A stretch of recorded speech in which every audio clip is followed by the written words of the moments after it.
Hello everyone, good evening. My name is Mimi and this is a dash of colors. Today we're going to be talking about a very important topic, which is the art of saying no. Welcome back to a dash of colors, your daily dose of self-improvement and personal growth. My name is Mimi and I'm your host and guide on this 30-day journey towards a better self. Today we're diving into a crucial skill for a balanced life, which is the art of saying no.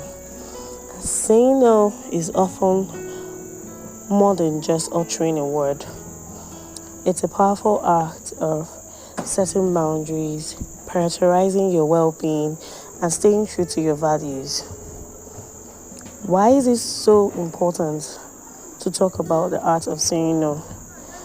This is because saying yes to everything can lead to overwhelm, burnt out, and resentment. Setting boundaries is vital for self-care and maintaining healthy relationships. Learning to say no allows you to focus on what truly matters.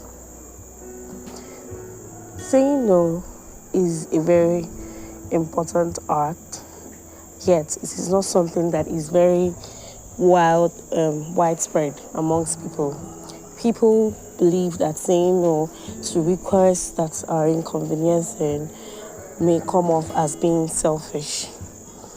But although many people do not understand this, but it is an art of self-care to say no to things that are inconveniencing. So how do you practice this art of saying no? First, clarify your priorities. What is more important to you in this case? You should know what your values and your priorities are, because it makes it easy to say no to things that do not align with them. Second, you need to be honest and respectful. When declining a request, there's this urge, like when we talk about knowing your self-worth and all of that, people can get carried away that they become rude and unnecessarily mean. It's very important that when rejecting a request or declining a request, that you're honest first and also be kind in your response. You have to explain your intentions and your reasons for saying all of this, saying no to whatever request without feeling any guilt. Now, we've always been talking about self-compassion from day one, and this is something that I also want you to remember. You have to remember that saying no to others often means saying yes to yourself and your well-being. So you need to always remember to treat yourself with kindness. Now, in a situation where saying no could be hurtful to someone, you could offer alternatives to this person.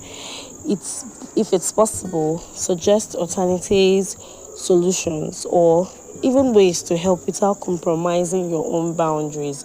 I've always talked about setting boundaries because I believe it is only healthy to have values and to be interested in sticking to those values irrespective of how every other person feels about it. So you have to learn to say no politely. You can say it without being rude. You have to practice being polite and being firm. Okay, so you can say things like, I appreciate the offer, but I have other commitments right now. If you say something like this to someone, I'm sure that they will definitely understand that saying no is not as bad as they may think. Okay, so it's very important to remember that the art of saying no is not about being selfish, neither is it about being uncooperative. It is about protecting your well-being and ensuring that your commitments align with your values. Before I end today's episode, I want you to remember that the difference between successful people and really successful people is that really successful people say no to almost everything. And this is what Warren Buffett said. So that's all for today's episode of A Dash of Colors. Join me tomorrow as we continue our 30-day self-help challenge with another engaging topic.